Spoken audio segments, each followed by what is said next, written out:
we doing, guys? Nice seeing you.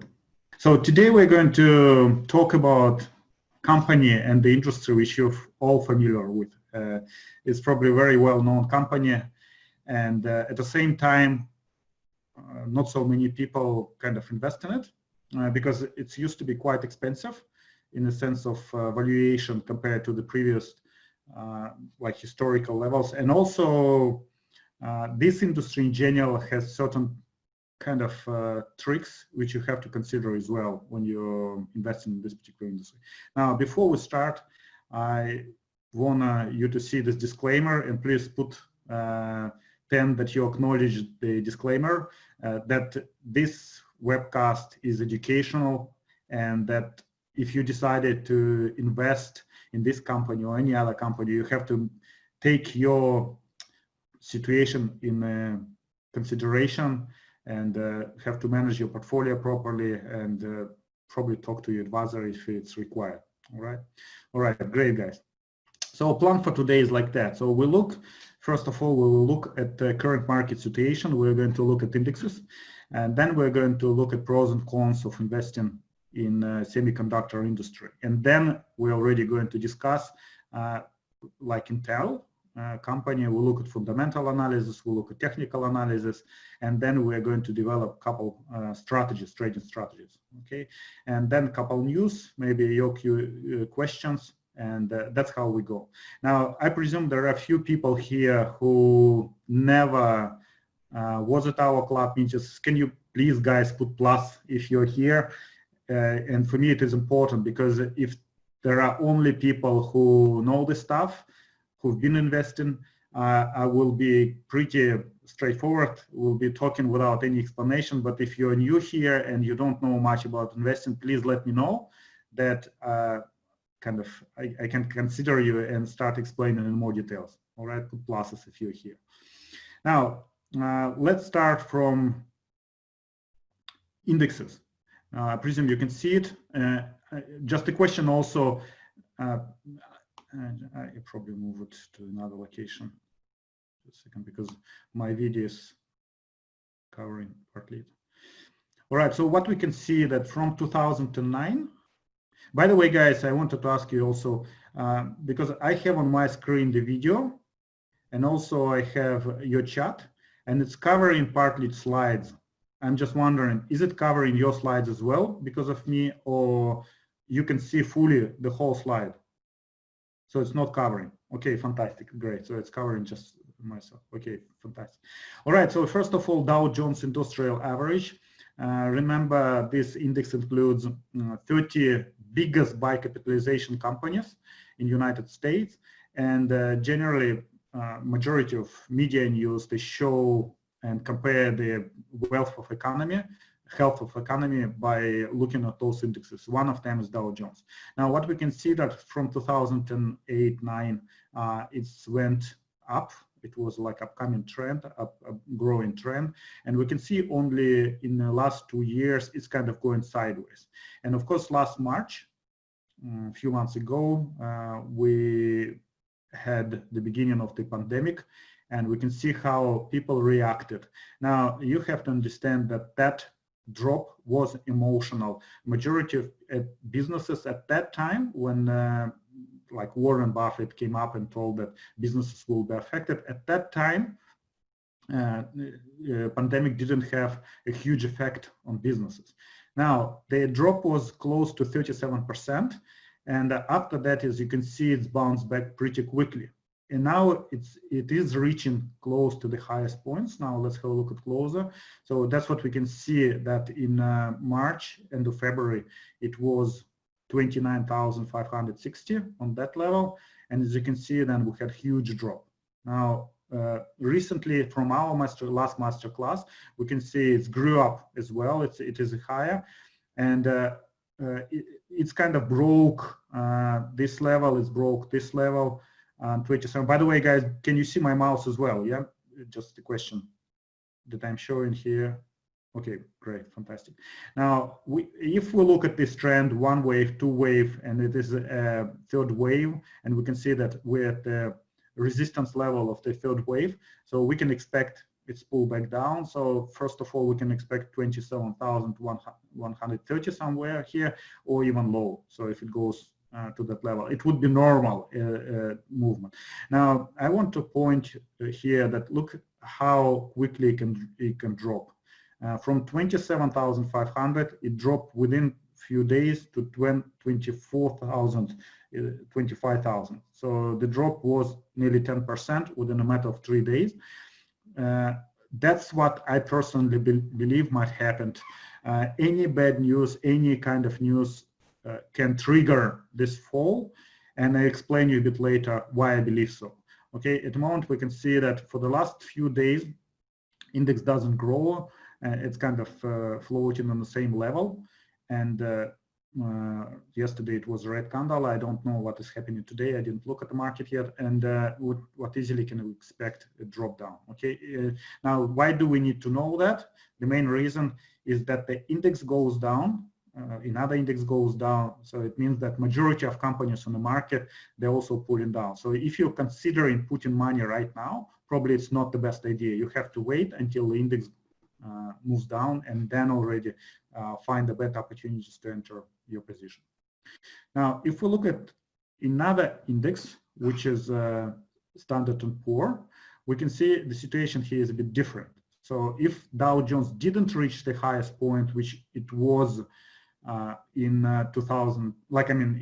February, so we can see that S&P 500 just exactly at that point. So also we can see that last 4 days, it's kind of bouncing back from that level, which was the highest point. And also we can see a couple dodges here. Okay, and dodges, quite often this particular candlestick, it represents kind of situation when bears and bulls, they are in equal size, and very often it shows the change in direction. So I wouldn't be surprised if we see the move down again. So a couple times we can see that index bounced from 3,230. It was a resistance. Then it's kind of become kind of support here. It's bounced on that level and then went up. So easily can move to this level again if it breaks through. I wouldn't be surprised that if we see it on 3,015 somewhere there. Okay, and as I said again, the market is quite overvalued right now compared to the last month, compared to the that period before it crashed, and compared to the last year. So we're going to talk about it again in the future. Now, if we look at another index, now, by the way, for those guys who don't know, Standard & Poor 500 includes 500 companies, okay, from different sectors, and there are some small companies, some medium companies, and some big companies. So it's kind of represent the whole economy in United States. If previous index represented only biggest companies, so this index represents smallest companies as well. Okay, and if we look at NASDAQ includes 100 tech stocks, majority of them tech stocks, and as we can see, it moves in a different pattern compared to previous two indexes. This point, 9,700, it was the highest point before the crash, I mean in March, and then we can see the index moved quite a lot down. So people expected it's like that companies in this index will suffer in the same way as previous indexes and other companies, but then as we can see, it's bounced back and reached not only the same level, but actually moved much higher. You see? And if we look at this point, which was 6,900 and now nearly 11,200, so it's nearly 70–80% growth, okay, from this particular point. Why it happened? I presume it's not a surprise that IT companies in majority, they didn't suffer as much as other industries. There are several industries which kind of really suffered a lot, like for example, airline industry, retail sector, they suffered quite a lot. Some businesses, they kind of go in the same way and they didn't benefit from this, they didn't suffer from this. But some industries, including IT, tech stocks, they actually benefited out of it because a lot of businesses they move online now. They understand that in order to survive, they have to move. Even those retailers, they have to sell online products. A lot of businesses, they start managing their stuff online. So a lot of employees, they kind of work now from home. And all this require additional infrastructure. And as a result, tech companies, they benefit out of it. So the sales increase, the margin increase, the profitability also increases. Okay, as we can see again, so it's already second time on that level, and 11,289. So easily can be bounced back. But again, I said what I said, that IT companies, they move a bit in different pattern during this particular crisis. Now, and this index is index of fear. Some people call it volatility index VIX.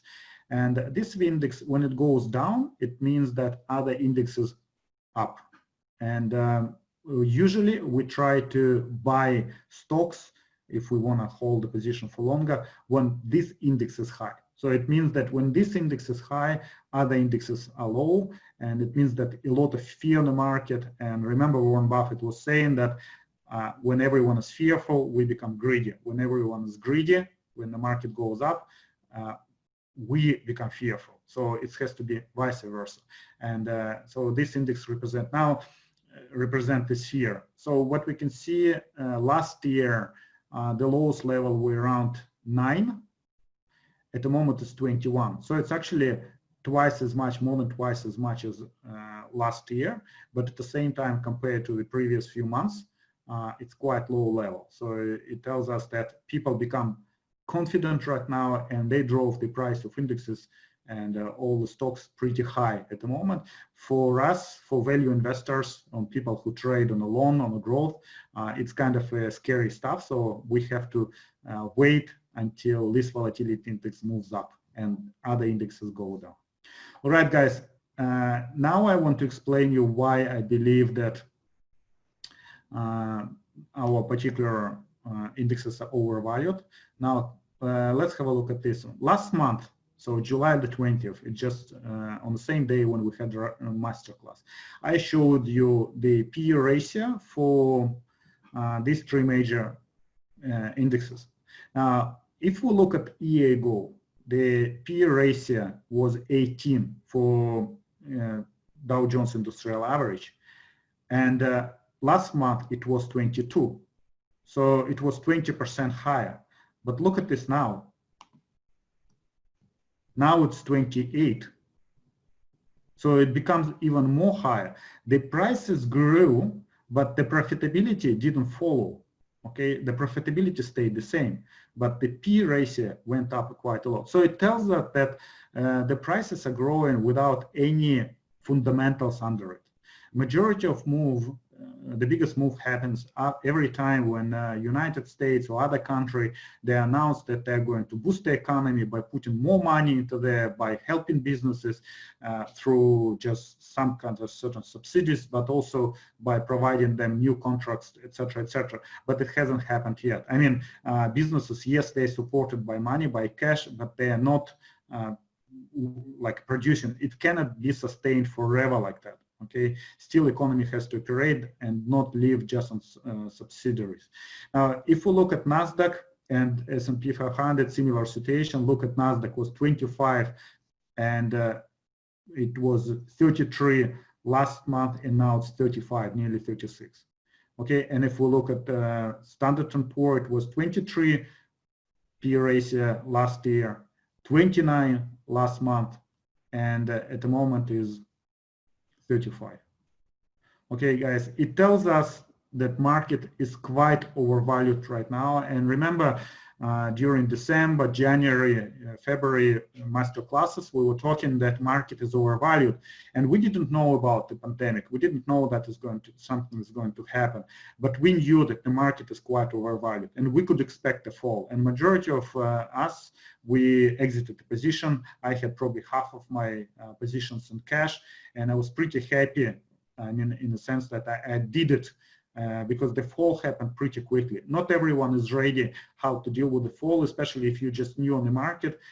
You might do something not in the right way. Okay, so you might keep the positions with industries which will be affected the most, and as a result, your portfolio can drop down the road. You'd be lucky if eventually it will recover, but as you can see right now, a lot of companies, they already like file for bankruptcy, for liquidations, and it wouldn't be nice if you have a portfolio like you have that company in your portfolio. So you have to know how to analyze companies fundamentally before you buy them or use any other strategy.